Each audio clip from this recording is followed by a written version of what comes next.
अस्सलाम वालेकुम। Red line Islamabad studio से हम आज की बड़ी स्टोरीज़ आपके सामने ला रहे हैं, उनका तजिया भी रख रहे हैं। कराची के अंदर गुल प्लाजा में बदतरीन आतिशज़दगी, अंदोनाक वाक़या, अभी तक जो वहाँ पर हलाकतों की खबर है हमारे सामने 24 अमवात कन्फर्म हो चुकी हैं, 60 के करीब लोग लापता हैं। तमाम पाकिस्तान को इस वाक़े ने और जिस तरीके से आग फैली है दहला के रख दिया है। इस वक्त भी वर्षा अपने प्यारों के लिए बाहर मौजूद हैं और जानना चाह रहे हैं कि इस मलबे में से उनको क्या मिल सकता है। उम्मीद नहीं है, फिर भी उम्मीद का दामन नहीं छोड़ पा रहे। तो हमारे पास असलम खान वहाँ से ज्वाइन कर रहे होंगे, उस जगह से जहाँ पर ये वाक़या हुआ। ब्यूरो चीफ समा टीवी। आज नाज़रीन दूसरी बड़ी स्टोरी जिससे हम सियासी मामलात का तजिया करेंगे। अपोजिशन लीडर महमूद खान अचकज़ई साहब बाकायदा अपनी सीट उन्होंने संभाल ली और अमलन उन्होंने अपोजिशन के लीडर का रोल एक्वायर कर लिया। उन्होंने इसके ऊपर बयानात भी दिए। हुकूमत वक्त की जानिब से जो बयानात आए उनसे आपको एक मुस्बत फ़िज़ा बनती हुई नज़र आ रही है, लेकिन हमने बहुत मरतबा देखा है कि मुस्बत फ़िज़ा बनती है, फिर बिगड़ती है, फिर वही वहशत जो है वो तारी हो जाती है। तो हमारे पास सेनेटर आबिद शेर अली साहब मौजूद हैं, मुस्लिम लीग नवाज़ के सेंट्रल लीडर, उनका बहुत शुक्रिया। और शहरियार आफरीदी साहब रुकन कौमी असम्बली पाकिस्तान तहरीक इंसाफ की तरफ से आप दोनों का बहुत शुक्रिया जी। हम प्रोग्राम के एक आखिरी हिस्से में बात करेंगे पाकिस्तानियों के अमरीकी वीज़े के हवाले से। बहुत शुकूक व शुबहात पाए जाते हैं कि ये जो 75 ममालिक के इमिग्रेशन के वीज़े आपने फ्रीज़ किए हैं, इनका पाकिस्तानियों के ऊपर क्या असर पड़ता है। बहुत बड़ी तादाद में पाकिस्तानी वहाँ पर मौजूद हैं, बहुत सारे लोगों के, हज़ारों लोगों के केसेस इमिग्रेशन की पाइपलाइन में हैं। तो हमारे पास रिजवान सईद शेख साहब मौजूद होंगे, पाकिस्तान के अमेरिका में एम्बेसडर। वो हमें बता रहे होंगे कि पाकिस्तानियों को किन चीज़ों का ख्याल रखना है। फिर सेनेट में वावेला भी हुआ। एम एल वली खान साहब अमूमन तहम्मुल करते हैं, लेकिन इस मरतबा उन्होंने तहम्मुल का दामन छोड़ा और तू मैमे में चले गए। उसके ऊपर मैं आपको एक वीडियो भी दिखाऊंगा और कमेंट भी करूंगा। और फिर अडियाला बुलाया जा रहा है पीटीआई के एक सेनेटर की जानिब से, लेकिन जब उनसे पूछा गया कि आप खुद क्यों नहीं जाते तो उन्होंने कहा कि कभी कभी मेरी मसरूफियत भी हो जाती है। इस पर भी बात करेंगे। तो असलम खान साहब के पास चलते हैं, क्विक हम राउंड अप ले लेते हैं कि वहाँ पर क्या हो रहा है। असलम अस्सलाम वालेकुम। जी सर, वालेकुम सलाम। अंसम, ये तो बताइएगा कि बहुत बड़ा सानिया है और जब मैं आपसे बात कर रहा था तो हमें ये भी पता चला कि लवाकिन वहाँ पर मौजूद हैं। एक बड़ा सवाल ये है कि इतनी देर क्यों लग रही है मलबे को हटाने में और हतमी तौर पर ये बताने में कि नुकसान कितना हुआ। तला साहब, जब भी कराची में आग लगती है, मैं बड़ी आग की बात करूंगा, तो इतना ही वक्त लग जाता है। बदकिस्मती हो गई, हम 20-25 सालों से देख रहे हैं कि कोई भी बड़ी आग हो कराची का, वो सानिया में तब्दील हो जाता है। अगर हम बात करें आरजे शॉपिंग मॉल की, हम बात करें सानिया बल्दिया फैक्ट्री की, और अब कराची का गुल प्लाजा, 48 घंटे हो चुके हैं, लेकिन अभी तक अगर हम बात करें कि रेस्क्यू का काम मुकम्मल नहीं हुआ। एक अंदाज़ा लगाया जा रहा है कि 3 दिन या 5 दिन भी लग सकते हैं इस ऑपरेशन के अंदर। 26 अफराद की लाशें अब तक बरामद की जा चुकी हैं। 26 डेड बॉडीज़ में से 13 की शनाख्त हो चुकी है, ऐसा कहना है कमिश्नर कराची का, जब से कुछ देर पहले उन्होंने बात की थी। और अगर हम बात करें कि जो लापता है उनकी तादाद तकरीबन 50 अफराद ऐसे हैं जो अभी तक मिसिंग है। अगर हम बात करें 10:16 पर आग लगी और 10:26 पर पहला फायर टेंडर पहुंचा, ऐसा कहना है वज़ीर आला सिंध का। लेकिन आप ये अकब में देख सकते होंगे कितनी बड़ी तबाही हुई है इस शॉपिंग सेंटर में कि यह मुकम्मल तौर पर जलकर राख हो गया। गो कि जो उसका नक्शा था उसमें 10,017 दुकानों की गुंजाइश थी और 1200 से ज़ायद दुकानें बनाई गई। तकरीबन 179 दुकानें जो है वो गैर कानूनी तौर पर बनाई गई। इसकी राहदारी में भी दुकानें थी और जो दरवाजे थे और जो पार्किंग का था वहाँ पर भी दुकानें बना दी गई थी। ये एक चीज़ें अगर बात करें कि हुकूमत की जिम्मेदारी थी कि इन चीज़ों को रोके, लेकिन आपका सवाल था इतनी देर क्यों हो गई। अब ये आप देख सकते होंगे कि जो डंपर मंगवाए गए हैं, हैवी मशीनरी की मदद से मलबे को तोड़ा जा रहा है और उस मलबे को उठाया जा रहा है। कभी भी हमने नहीं देखा कि इस तरह का कोई बड़ा वाक़या हो जाए तो रेस्क्यू ऑपरेशन कम से कम 7-8 दिन से पहले मुकम्मल हुआ हो। ये आलात भी हमारे पास नहीं है, वसाइल उस तरह नहीं है जिस तरह होने चाहिए थे, और ना ही मेरे ख्याल में एक तरबियत है। 2007 में एक इस तरह का इदारा बनाया गया था, सर्च एंड रेस्क्यू ऑपरेशन। उसमें यह कहा गया था कि मशीनरी भी ली जाएगी और अफराद को ऐसी तरबियत दी जाएगी कि जब इस तरह का सानिया हो तो अफराद को बचाया जा सके। तलत साहब, जो लोग उस आग के मौके पर निकल गए थे, कुछ शुरू में अगर हम बात करें आधे घंटे में, वो तो बच गए, लेकिन उसके बाद एक शख्स को भी जिंदा नहीं निकाला जा सका। ये कितना बड़ा अलमिया है कि अगर एक आग लगती है, एक बड़ी आग लग जाती है, और शहर भर से 22 फायर टेंडर भी मंगवाए गए थे, 4 स्नार्कल यहाँ पर काम करती रही, लेकिन एक शख्स को भी बचाया नहीं जा सका। और जिन अफराद के बारे में कहा जा रहा था कि 75 लापता है, उनमें से अगर मैं कहूँ कलामी होती है, अगर मैं पूछ पाऊँ आपसे, वो ये कि ये लोग कौन थे। ये बिल्डिंग के अंदर मौजूद थे। बाज़ जगहों पर यह भी बताया गया कि कुछ लोग आग लगने के बाद अपना सामान वहाँ से निकाल रहे थे और आग में फंस गए। वो अगर आपके पास तफसील है तो बताइएगा। देखिए दरअसल इसमें बहुत से आम शहरी थे। इसमें लोग यहाँ आपको ये मैं बताऊँ कि गुल प्लाजा कराची का एक ऐसा शॉपिंग सेंटर है कि कराची में जो भी आपको शॉपिंग के लिए चाहिए हो, चाहे अगर वो कॉस्मेटिक्स का हो, परफ्यूम्स हो, अगर आप प्रेफर कर रहे हो, बैग हो, खवातीन के बैग हो, हर चीज़ के लिए और मुनासिब दामों पर तो लोग गुल प्लाजा का रुख करते हैं। इतना मशहूर और आइकॉनिक मैं कहूँगा कि ये एक शॉपिंग प्लाजा है। दुकानदार यहाँ थे बहुत बड़ी तादाद में और खवातीन भी थी, बच्चे भी यहाँ पर हैं। 35 अफराद के हवाले से बताया जा रहा है कि उनकी जो मोबाइल फ़ोन की लोकेशन है वो इस मुकाम की आ रही है। कल तक ये आ रही थी, पहले बताया गया था 15 अफराद की, फिर 20 अफराद की, और अब ये बताया जा रहा है कि 35 अफराद की जो मोबाइल फ़ोन की लोकेशन थी वो यहाँ थी। और जाहिर है कि अभी वो अफराद मिसिंग में हैं। जो 50 अफराद जिनके बारे में कहा जा रहा है कि अब तक लापता हैं, तो वो जाहिर है यही अफराद होंगे। आपका सवाल कौन लोग? आम शहरी, कराची के वो आम लोग जो यहाँ पर ख़रीदारी करने के लिए आए थे और उन्हें नहीं पता था कि यही जो है वो उनके एक तरीके से आखिरी जो है उनकी, जो मैं कहूँगा कि ये एक उनका सफ़र यहाँ पर तमाम हुआ, उनकी ज़िंदगी यहाँ पर तमाम हुई। दुकानदार भी यहाँ पर थे। जो आप सामान निकालने की बात करें, जाहिर है वो दुकानदार ये कोशिश कर रहे थे कि किसी तरह अपना सामान बचा सकें। 1 महीने के बाद जाहिर है कि रमज़ान शुरू होना था, लोगों ने रमज़ान के यहाँ पर स्टॉक किया था और अरबों रुपए मालियत से ज़ायद का नुकसान हुआ है ताजरों का। 1-1 करोड़ रुपए का ऐलान किया है। ये इतनी बड़ी ट्रेजेडी है कि अभी हम मटीरियल जा नहीं सकते। जो इंसानी जानों का ज़िया है वो अंदोनाक है। आपका बहुत शुक्रिया असलम, आपने हमें ब्रीफ किया। दोनों मेहमानों की तरफ से अगर आप इसके ऊपर कमेंट करना चाहें, उसके बाद फिर हम आगाज़ करते हैं। Go ahead. बिस्मिल्लाहिर्रहमानिर्रहीम। सबसे पहले बहुत शुक्रिया तलत भाई। ये जो अलमनाक वाक़या है, इसने बेशक पूरी पाकिस्तानी कौम को जिस इस्तराब में मुब्तला किया है, और दिल की अता गहराइयों से अल्लाह से दुआ है कि अल्लाह उनकी 26 जो डेड बॉडीज़ मिली हैं, अल्लाह पाक उनकी अपने दरबार में शहादत कबूल करे और उनके वरसा को सब्र जमील दे।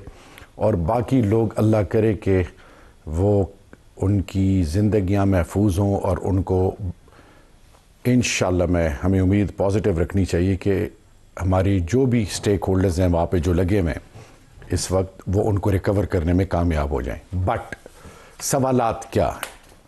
कोई पॉइंट स्कोरिंग नहीं होगी।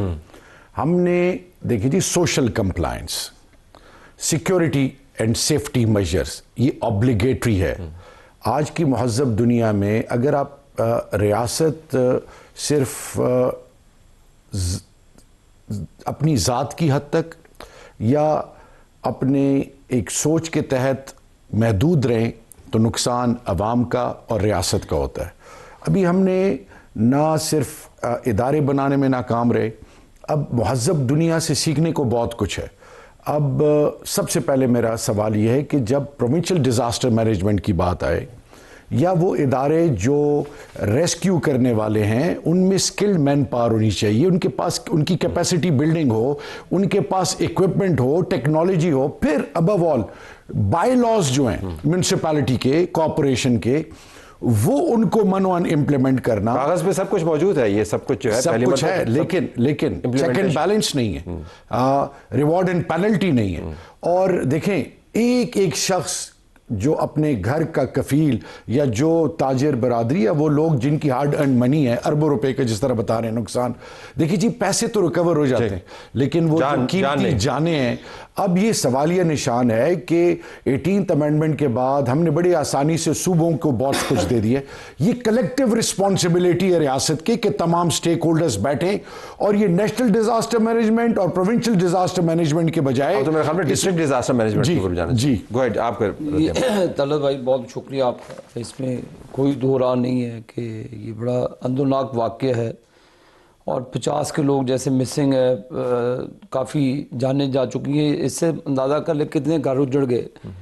लेकिन मेरा सवाल है एक, क्या किसी अथॉरिटी के चेयरमैन को इस पर सज़ा हुई है? जो SOPs होते हैं, जो बाई लॉज, अभी अफरीदी साहब ने कही सारे सब शहरों में अथॉरिटीज़ बनी, फैसलाबाद की FDA है, मुल्तान की भी है, पिंडी की अथॉरिटी है, इस तरह KP में भी होंगी, सिंध में होंगी। ये कौन लोग हैं? इनको सजाएं क्यों नहीं दी जाती? नंबर 1।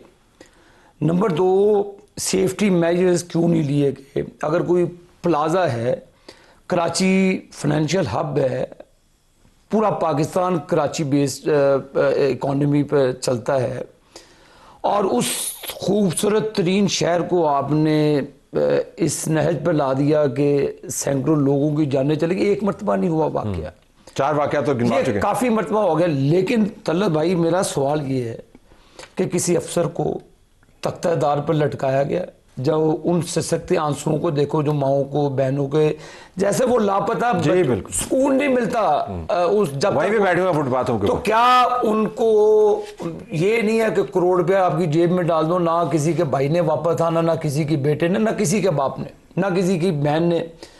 सवाल मैं सिर्फ सिंपल करूंगा, जो अदारे बने हुए हैं उन लोगों को पब्लिकली हैंग करें, सजाएं दें कि ये आपकी नेग्लिजेंसी की वजह से एफर्ट दुनिया में हो जाते हैं, ट्रेजेडीज हो जाती हैं, लेकिन तो आप उसके लिए आपके पास इंस्ट्रूमेंट्स नहीं है, आपके पास रिसोर्सेज नहीं है, पैसे जाते कहाँ पे? Okay, I have to then switch gears now.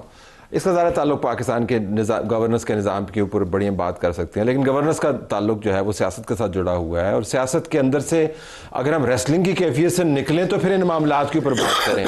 आज कुछ मुझे लगा कि शायद असम्बली के अंदर रेसलिंग की कैफियत से निकलते हुए नजर आए। हम आपको 30 सेकंड के 2 साउंड सुनवाते हैं जिसके अंदर असम्बली का माहौल हम कैप्चर करना चाहते हैं। प्ले कीजिएगा जी। हम इस हाउस की मजबूती के लिए किसी हद तक जाने के लिए आपके साथ हैं। ये वो ख्यालात है, मैं समझता हूँ कि जिनकी आज पाकिस्तान को जरूरत है, और आपस में एक तकसीम है जो आपको नजर आ रही है, उसे दूर करना ये हमारी भी अव्वलीन तरजीहात में से है। कुछ करें शहबाज, ये कर सकता है। मुज़ाकरात किस बात में? मुज़ाकरात इस टेंशन को खत्म करने के लिए। हम मुज़ाकरात के लिए और संजीदा मुज़ाकरात के लिए बिल्कुल तैयार हैं। मुजाहिरों का पाकिस्तान अवामी तहरीकों का मुतहम्मल नहीं हो सकता। पॉलिटिकल स्पेस पाकिस्तान में सियासी जमातों ने अपने सियासी रवैयों की वजह से खुद खत्म की है। बड़ा पॉजिटिव सेंटीमेंट है, बातें तो बिल्कुल ठीक कर रहे हैं। उम्मीद कुछ बंदी है आपकी कि नहीं, नोइंग अवर पास्ट? देखिए जी, सबसे पहले आपकी जो नीयत मुस्बत हो और आप वाकई दिल से आप एक चीज़ इनिशिएट करते हैं तो अल्लाह की मदद ज़रूर आती है। अगर हम माजी में जाएंगे तो मेरे ख्याल में उससे सीखने के लिए हमें बहुत कुछ मिलेगा, लेकिन हमें अपनी गलतियों से सीखना है।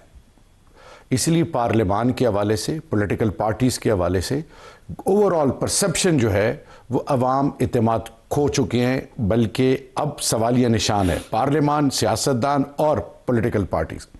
मैं सिर्फ इतना कहना चाहूँगा कि क्या ही अच्छा होता कि 5 माह इंतज़ार ना करना पड़ता लीडर ऑफ द ऑपोजिशन को। नंबर 2, क्या ही अच्छा होता कि उमर अयूब खान, यानी आप, ये ह्यूमनली इम्पॉसिबल है कि आप एक वक्त में मुख्तलिफ शहरों में मौजूद हों और आप देखिए जी, रियासत माँ होती है। आपने पॉलिटिकल स्पेक्ट्रम के अंदर तमाम स्टेक होल्डर्स को कॉन्फिडेंस देना होता है, और जब भी आप तमाम पॉलिटिकल पार्टीज को ओन करेंगे, वैल्यू करेंगे और उनके साथ रब्त रखेंगे, इंटरेक्शन होगा। तो अपोजिशन लीडर आ गया ना, वो राब्ते के लिए है ना, वो आप सारों के लिए ब्रिज का काम करेगा। नहीं देखिए जी तलत भाई, आप और हम सब जो भी यहां पे बैठे हुए हैं, देखिए जी, हमने CBMs के थ्रू कॉन्फिडेंस बिल्डिंग मेजर्स, हमने अगलों को जीतना है, हमने पॉजिटिव स्टेप्स लेने हैं, और जब हम ब्रिजिंग रोल सिर्फ बातों की हद तक नहीं, अब जैसे आज ये खुश आइंद है, शुक्र अल्हम्दुलिल्लाह सेनेट ही प्रिवेल किया है। अब मेरा नेक्स्ट सवाल ये है अपनी ज़ात से और सब पॉलिटिकल पार्टी से। देखिए जी, अगर मियाँ शहबाज शरीफ साहब इनिशिएटिव लेते हैं, स्पीकर साहब इनिशिएटिव लेते हैं, पीपल्स पार्टी इनिशिएटिव लेती है, तो बजाय इसके कि हम उसको बातों की हद तक महदूद रखें, हमें प्रैक्टिकल इनिशिएटिव स्टेप्स लेने।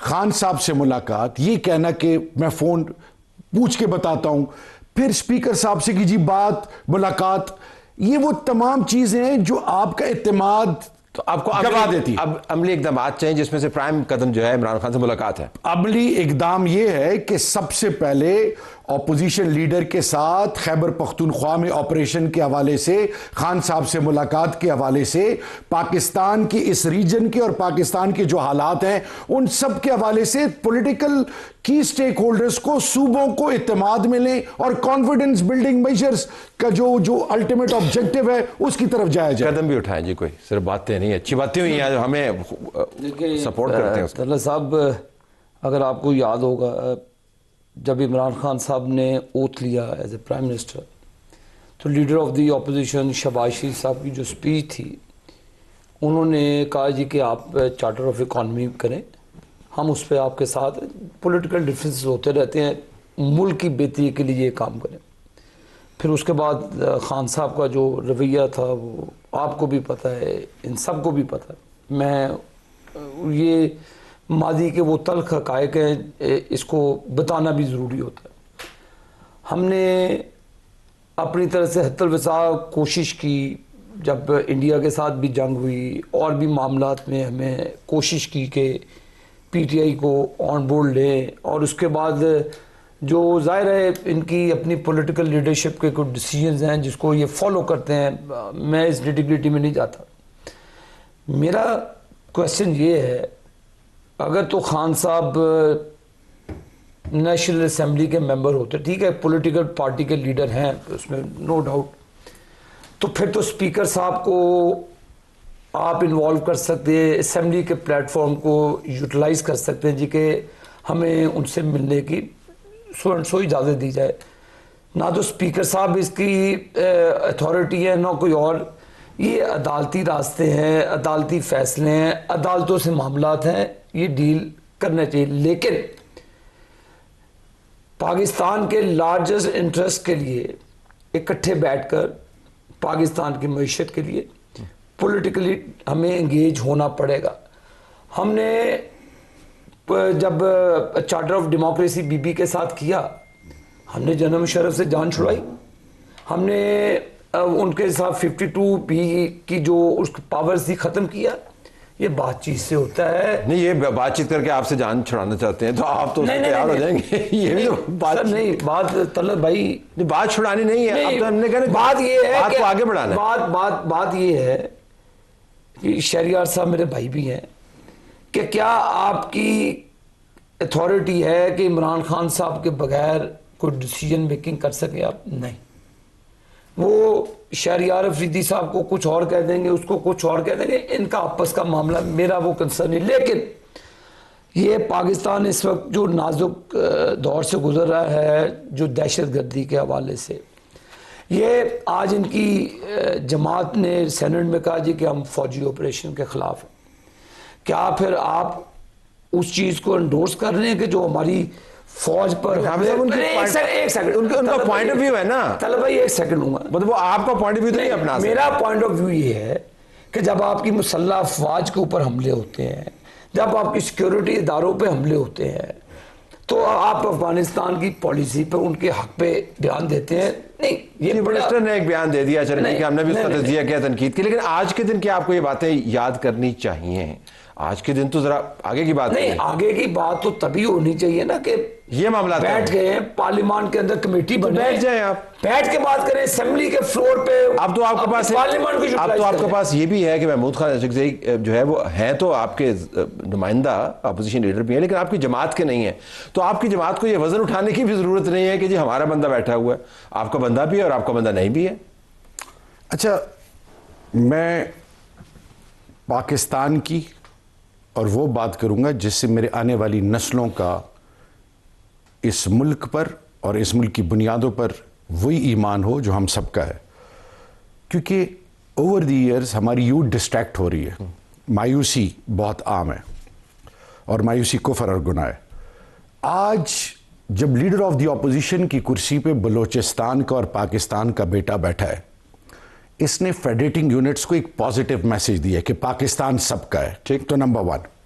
नंबर 2, आज के दिन अगर हमने वही ब्लेम गेम करना है और माजी की याद दिलानी है कि माजी में क्या हुआ, तो देखिए ये चीजें तो हम डिबेट कर रहे हैं, मुसलसल लगे हुए हैं।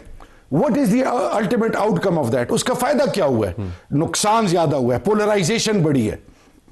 मैं सिर्फ इतना कहना चाहूंगा कि पाकिस्तान तहरीक इंसाफ पाकिस्तान की सबसे बड़ी पॉलिटिकल पार्टी है और बानी चेयरमैन इमरान अहमद खान नियाजी साहब, जो पाकिस्तान के अवाम के दिलों की धड़कन है, उनकी बहनों के साथ, उनके वकील, उनकी पॉलिटिकल टीम, उनके साथ जो रवैया अपनाया गया है, जो सॉलिटरी कन्फाइनमेंट में जो भी कुछ हो रहा है, क्या इमरान खान मुज़ाकरात या पीटीआई या लीडर ऑफ द अपोजिशन ये कहेगी खुदा ना खास्ता में जेल से निकालो? क्या वो ये कहेगी कि इमरान खान के केस माफ करो?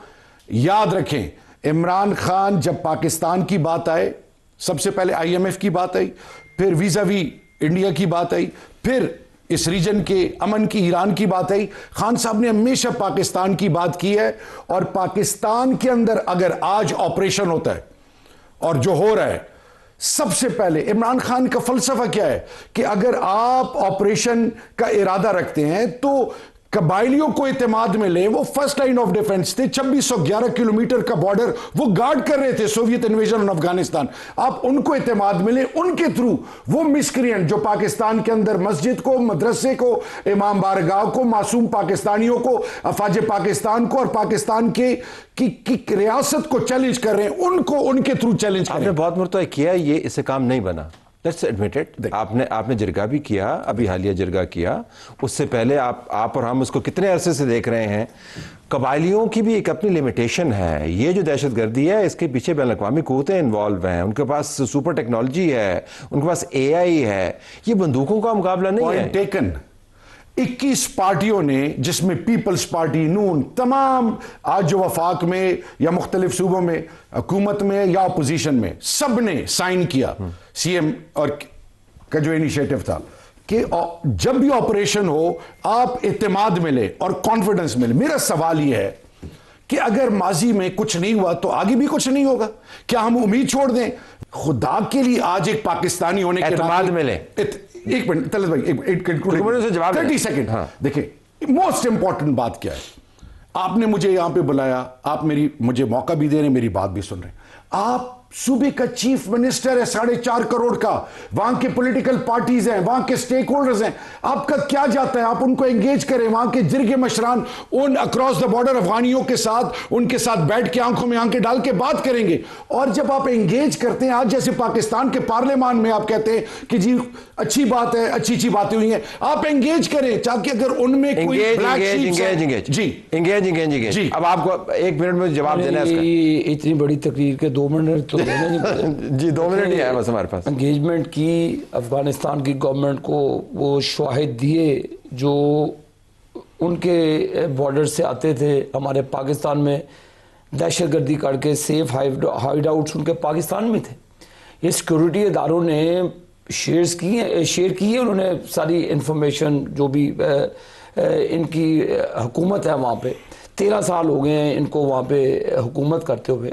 लॉ एंड ऑर्डर की मेंटेन करना ये प्रोविंशियल गवर्नमेंट के डोमेन में आता है। ये दहशतगर्दी तो बाद में आती है ना। पंजाब में SOPs बने हुए हैं, पंजाब में CCD मरीम नवाज शरीफ साहबा ने बनाई है, जिसमें जुराइम का कंट्रोल है, दहशतगर्दों को उड़ाते हैं, लैंड माफिया, कब्जा माफिया, जो लोगों की जायदादों पर कब्जा करते हैं उनको नाती डाली, जुआ माफिया, ये कल्चर ख़त्म कर दिया, डाला कल्चर को ख़त्म कर दिया।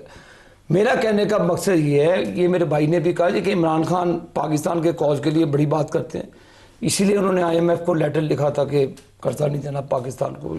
मुल्क की जो मामला है रिकॉर्ड पे रखता हूँ, मैंने कोई तंज यानी कि रिकॉर्ड पे रखता हूँ, क्योंकि कौम सुन रही है, सच सुनना चाहिए कौम को।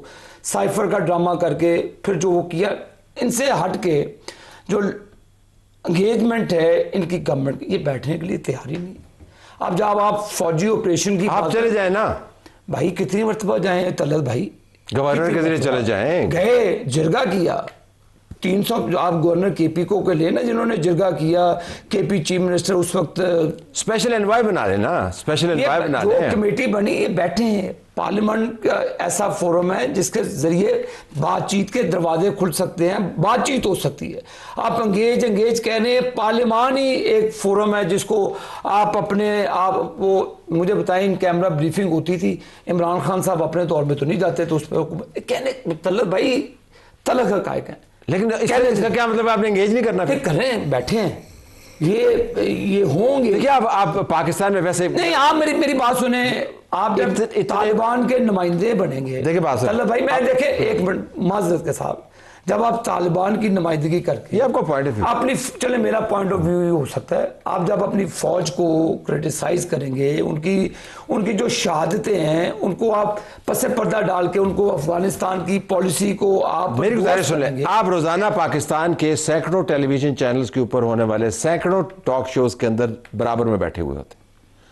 हमारी गुजारिश ये है कि ये बराबर में बैठना और इस तरह की बात करना और मेरे ख्याल में 99% तहम्मुल से ही बात सुनते हैं, बानतीजा नहीं होती लेकिन बात चलती है। हमारी गुजारिश है पार्लियामान के अंदर इसी तरीके से उसको भी टॉक शो ही समझ लें, बैठ जाएं, कहने को नतीजा निकल जाए। ये कोई मायूब बात तो नहीं है ना। अगर हम इस पे एग्री करते हैं, बैठना चाहिए, then I can conclude the programme. अगर इस पे एग्री करते हैं कि पार्लियामान बैठना चाहिए, पार्लियामान के अंदर बैठना चाहिए, और एक ये भी करना चाहिए कि माजी की कोई बात नहीं करनी। देखिए जी तलत भाई, मैंने पहले कहा था नीयत, 25 सेकंड्स, नीयत, बात करनी चाहिए, मुस्बत बात और कॉन्क्रीट स्टेप्स जो कि नजर आए, बैठ के बात करें। ये ओनली पॉसिबल तब है जब नेक नियति हो। लेकिन अगर इसमें आपकी प्रोविंशियल गवर्नमेंट है, महमूद अचकज़ई वहां पे बैठे, क्यों नहीं प्रोविंशियल गवर्नमेंट, अगर आप बकौल आपके कि ये मामलात हैं तो आप क्यों नहीं टेकअप कर रहे हैं इन चीजों को? आपका पाकिस्तान, जहां तक फौज है, जितनी फौज इनकी है उतनी मेरी है। और या एक चीज सबसे इंपॉर्टेंट चीज है, ये वो कौम की बुनियाद है जिन पर पूरी कौम को फख्र है। खुदा के लिए जो बयानिया बनाया जा रहा है कि फौज खुदा ना खास्ता पीटीआई या कोई और, हमारा तन मन धन जान माल औलाद इस मुल्क के लिए और पाकिस्तान के इदारों के लिए कुर्बान। आओ मिल बैठ के बात करें और फिर जब भी अवाम जिसको वोट दे उसको एक्सेप्ट करें। ठीक है, इसमें तो कोई तरह नहीं। मैंने कहा जी पार्लियामान का फोरम मौजूद है, उस पे ऊपर बात करें, उसके ऊपर उस फोरम को यूटिलाइज करें प्रॉपर तरीके से। प्रोग्राम हमारा जारी।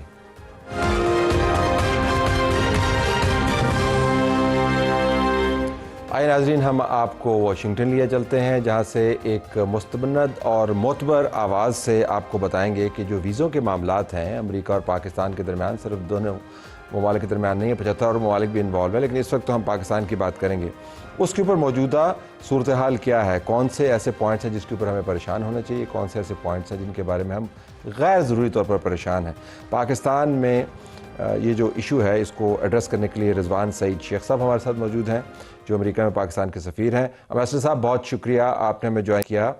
ये फरमाइएगा कि मैं एक आध पोस्ट भी देख रहा था और ख़बर भी थी कि ये जो इमिग्रेशन रिलेटेड वीज़ा फ्रीज़ है, इसको अब उन्होंने एक्सपेंड करके तमाम वीज़ों को शायद रोक दिया है या क्या? ये मैं फॉक्स के ऊपर एक कोई खबर चल रही थी, तो उससे मुझे किसी ने पोस्ट शेयर की, मैं आपकी राय जानना चाहूँगा। जी शुक्रिया तलत साहब, पहले तो अपने प्रोग्राम में लेने का। और ये जो वीज़ा का मामला है, इस पे गुज़िश्ता 4-5 दिन से ख़ासी गलत फहमियाँ भी हैं, तशवीश भी है। तो हमारा जो है मुसलसल राब्ता है यहाँ पे डिपार्टमेंट ऑफ स्टेट के साथ, जो अमरीकी महकमा ख़ारजा है और उनकी दीगर मुतल्लिका एजेंसियाँ हैं। और अभी तक तो हमारी इतलात ये हैं कि ये सिर्फ़ इमिग्रेशन वीज़ा से मुताल्लिक़ है, और इमिग्रेशन वीज़ा का भी जो प्रोसेस है, जो अमल है, वो जारी रहेगा। लेकिन उसके ऊपर जो फ़ैसला है उसको रोका जाएगा, क्योंकि आपके इल्म में है कि एक जो मुहिम थी इंतखाबी सदर ट्रंप की, उस वक्त से इनकी मईशत और फिर मईशत के ज़िम्न में जो गैर कानूनी लोग आ रहे हैं इनके मुख्तलिफ बॉर्डर से और दुनिया के मुख्तलिफ ममालिक से यहाँ पे, उस पे इनके यहाँ ख़ासी तशवीश थी। तो ये एक इनकी पूरी पॉलिसी पे और उसके जितने भी जुज़ियात हैं उसके ऊपर नज़र-ए-सानी का एक अमल था जो जारी था और जारी है। तो उस सिलसिले की एक कड़ी है ये फ़ैसला कि कम से कम एक वक्फ़ा दिया जाए। ये पॉज़ है, इसमें आप जहन में रखिएगा कि ये पॉज़ है कि एक वक्फ़ा दिया जाए उन ममालिक के सिलसिले में जिनके मुताल्लिक़ इनका ख़्याल ये है कि वहाँ से आने वाले लोग इनकी जो अदायगियाँ हैं उसके सिलसिले में, उनके सिलसिले में ख़ासी परेशानी का बायस हैं इनके लिए। तो अभी हम इनसे अदाद शुमार मांग रहे हैं, देखना चाह रहे हैं, लेकिन फ़िलहाल ये बताया गया है कि ये एक आर्जी वक्फ़ा है और इसमें फ़िलहाल हमारी इतलात के मुताबिक जो है वो अभी सिर्फ इमिग्रेशन वीज़ाज़ और उनकी भी फ़ैसला वो फ़िलहाल रोका गया। ठीक, इसका दौरानिया क्या है इस वक्फे का आपके ख्याल में? ये तो अभी बताया नहीं जा रहा है, लेकिन मेरा ख्याल है वो बताएंगे भी नहीं। मेरा ज़ाती ख्याल ये है कि इसको वो शेयर नहीं करेंगे, क्योंकि इन ममालिक के जो इमिग्रेशन वीज़ा हैं उनको रोक के मेरा ख्याल है कि इन इनफरादी जो भी इनके मामलात हैं उन पे गौर किया जाएगा, कोई गुफ्तो शुनीद की जाएगी उन ममालिक के साथ। आपने देखा कि हम भी फौरी तौर पे राब्ते में थे। वज़ीर दाखिला ने हमारे एक मुलाकात की एक इस्लामाबाद के अंदर भी। इससे पहले भी अगर आप देखिए तो पिछले साल में हज़ारों की तादाद में यहाँ से मुख्तलिफ मुल्कों के लोग निकाले गए, लेकिन पाकिस्तानी जो हैं वो सैकड़ों में भी बहुत कम हैं। यानी बमुश्किल कोई 300 से भी कम जो नंबर हमारे पेश नज़र है कि वो निकाला गया। उसकी वजह ये थी, और उसमें भी पुराने केसेस मौजूद थे, नए केसेस कम थे। उसकी वजह ये थी कि हम अमरीकी हुकूमत के साथ और उनकी मुतल्लिका इदारे जो हैं उनके साथ हम राब्ते में थे, और हमने ऐसे इक़दामात वहाँ पे अपनी जानिब से उठाए जिसमें ये उनको यकीन दिलाया गया कि हम ख़ुद भी इस सिलसिले में ध्यान रख रहे हैं, और हमारे ये पेश नज़र है कि कोई भी ऐसा काम जो गैर कानूनी है उसमें पाकिस्तानियों की शमूलियत के इम्कानात को मुकम्मल तौर पर रोका जाए, बल्कि रद्द किया जाए। तो अब देखिए कि कुछ वो सिर्फ अमेरिका के ज़िम्मे में नहीं है, लेकिन उसी से मुतासिर हैं जो हमारी गुफ्त शरीद उनके साथ चल रही थी। जो मुज़ाकरात थे और जो इक़दामात थे उनका एक हिस्सा था कि अब हमने वो लोग जो कहीं से भी दुनिया में, अमेरिका से सिर्फ नहीं, कहीं से भी डिपोर्ट होंगे तो उनके पासपोर्ट पे भी 5 साल की पाबंदी लगाई गई है। इस किस्म के बड़े इक़दामात लिए गए हैं। तो हमारा मकसद ये है कि एक एतमाद साजी हो जिससे जो भी तशवीश है उसको हम मिल के आपस में हल कर सकें। एक तशवीश ये भी पाई जाती है कि जिन लोगों के सही कानूनी केस हैं, पाइपलाइन में मौजूद हैं, और बस अब इतना सा मामला बाकी है कि उनको ग्रीन कार्ड मिलना है। ख्याल ये किया जा रहा है, ख़दशा ये है कि शायद वो अमल भी रुक जाए। लेकिन आप ये फरमा रहे हैं कि शायद जो इमिग्रेशन के जितने मामलात हैं वो सारे तो नहीं रुके, जो बिल्कुल नतीजा खेज होने वाले थे, क्या वो भी रुक गए हैं इसके अंदर? देखिए, बताया ये जा रहा है कि नतीजा खेजी से हट के नतीजा रोक दिया गया है। यानी फ़िलहाल उनके ऊपर आप समझ लीजिए कि जो भी फ़ैसला जिसका इनफरादी तौर पर, या अगर कोई एक आइली उसकी हैसियत है, पूरी फैमिली के सिलसिले में है, तो उनके ऊपर जो जो भी उनको बताना था फ़िलहाल उसको रोक दिया गया है। और ये वक्ती पॉज है, इसका हमें ये तो नहीं बताया जा रहा कि कितनी देर तक इसको जारी रखा जाएगा, लेकिन अहम ये है कि हम मुसलसल उनके साथ राब्ते में हैं, और हमारी कोशिश है कि जितनी भी ज़रूरी मालूमात हैं उनको अख़ज़ करके हमारे जो मुतल्लिक़ा लोग हैं उन तक पहुंचाया जाए। तो अभी क्योंकि ये बिल्कुल कोई 2-3 दिन ही हुए हैं, और बीच में ये न सिर्फ वीकेंड है यहाँ पे, बल्कि आज भी यहाँ पे छुट्टी है, एक लॉन्ग वीकेंड है आ गया है, तो उसमें मालूमात के अख़ज़ करने का और उनसे बातचीत करने का जो अमल है वो ख़ुद एक पॉज का शिकार है। तो जैसे ही हमें मालूमात मिलती जाएंगी हम ये बताते जाएंगे। पाकिस्तानियों के लिए बिल्कुल आखिर में अगर आप फरमाइएगा, हम कैटेगरी बना लेते हैं, वो लोग जो इस वक्त इमिग्रेशन के लिए अप्लाई करना चाह रहे थे, उनके के लिए आपके पास क्या मशवरा है, क्या करें? वो ज़रूर अप्लाई करें। अमल कहीं पे भी नहीं रोका गया। वो अपनी जो भी उनका प्रोसेस था उसको जारी रखें, जो उनके इरादे थे उन पे अमल दरामद करें। वो पूरा प्रोसेस बेहतर है कि जब तक मुमकिन है कि ये पॉज ख़त्म होता है तो वो उनका अमल कम अज़ कम मुकम्मल हो चुका हो, और जिस भी कैटेगरी में जिस भी शिक के तहत यहाँ के कवानीन की वो अपना केस उसको आगे लेके जाना चाह रहे हैं, उनके लिए मेरे ख्याल में मशवरा ये है कि वो उसको बिल्कुल उसी अंदाज़ में भरपूर तरीके से जारी रखें। हाँ, मुमकिन है कि जब तक फ़ैसला हो तो ये ख़त्म हो चुका, और दूसरा ये कि सिर्फ उनका नतीजा जो है फ़िलहाल उसको ज़रा रोका जाएगा, और मुमकिन है कि वो आहिस्ता आहिस्ता करके उसको रिलीज़ करेंगे। कोई ख़ास नंबर उनके जहन में होंगे जिस पे वो देखना चाहेंगे कि इससे ज़्यादा ना किया जाए, या 1 साल में इतना रखा जाए। ये मुख्तलिफ़ किस्म की क़यास आराइयाँ हैं। अभी मुस्तनद मालूमात आहिस्ता आहिस्ता आएंगी, और जैसे जैसे आती जाएंगी हम अपने मुतल्लिक़ा अफराद तक पहुँचाते जाएंगे। और जो आम टूरिज़म के लिए, रिश्तेदारों से मिलने के लिए, विज़िट के लिए जो अप्लाई कर रहे हैं, उनके वीज़े तो इससे मुतासर नहीं हो रहे? बिल्कुल नहीं हो रहे। वो जारी है, हर किस्म का वीज़ा जारी है। सिर्फ वो जो इमिग्रेशन के लिए, मुस्तकिल सुकूनत के लिए जो लोग सोच रहे थे या उनके केसेस थे, और उन्होंने मुख्तलिफ़ तरीक़ों से और मुख्तलिफ़ शिकों के और इम्कानात के तहत अपनी दरख्वास्तें दायर की हुई थी और उसको चला रहे थे, वो उसी तरह जारी रखें।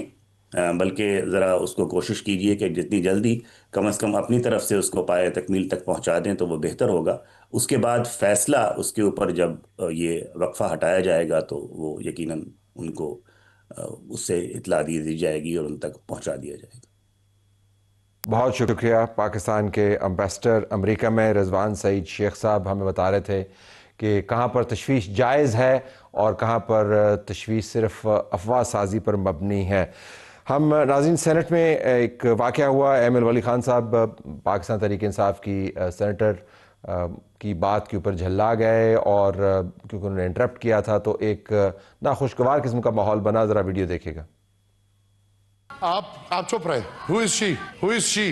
मैंने अगर बातें शुरू कर दी तो हम आपको बुनियाद से लिहाजा चुप करें इनको। सर चुप करें, ये फालतू बक बक बक बक ये खत्म बहुत हो गया है। संजीदगी पे है। खातून अपनी इज्जत खुद रखे। खातून बक बक बक बक करे और फिर मुझे बोले कि नहीं करो। No woman talk to us like this. No woman talk to us like this. यार छोड़ो। उनको शायद सिर्फ शायद नहीं बल्कि यकीनन जो चेयर थी सेनेट की उसके हवाले से बात करनी चाहिए थी। बराह रास्त जब आप बात करते हैं तो माहौल बहुत ख़राब हो जाता है।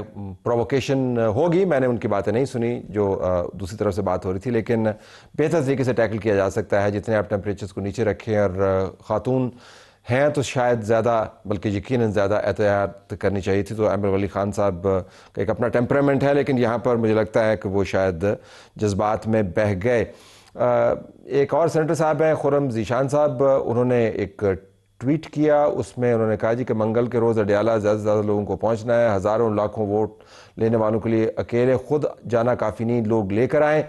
फिर ये भी कहा जी कि 8 फरवरी की भरपूर तैयारी, मुल्क बंद होना चाहिए वगैरह वगैरह, पूरी कौम हिस्सा ले। उसके ऊपर किसी ने उनसे पूछ लिया, बड़ा सादा सा सवाल है और बड़े ख़तरनाक सवाल होते हैं सादे सवाल, तो उन्होंने कहा कि सर आप अडियाला क्यों नहीं जाते?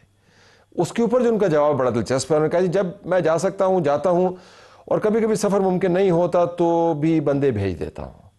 जो सबको दावत आम दे रहा है वो खुद जब दावत आम फैलाता है तो दावत तोआम में मसरूफ़ होता होगा, खाना पाना करता होगा, लेकिन ख़ुद नहीं जाता वहाँ पर। ये मामलात हैं जो PTI को ख़ुद भी देखने हैं। हमारी तरफ से यही कुछ इजाज़त चाहते हैं। अल्लाह हाफ़िज़।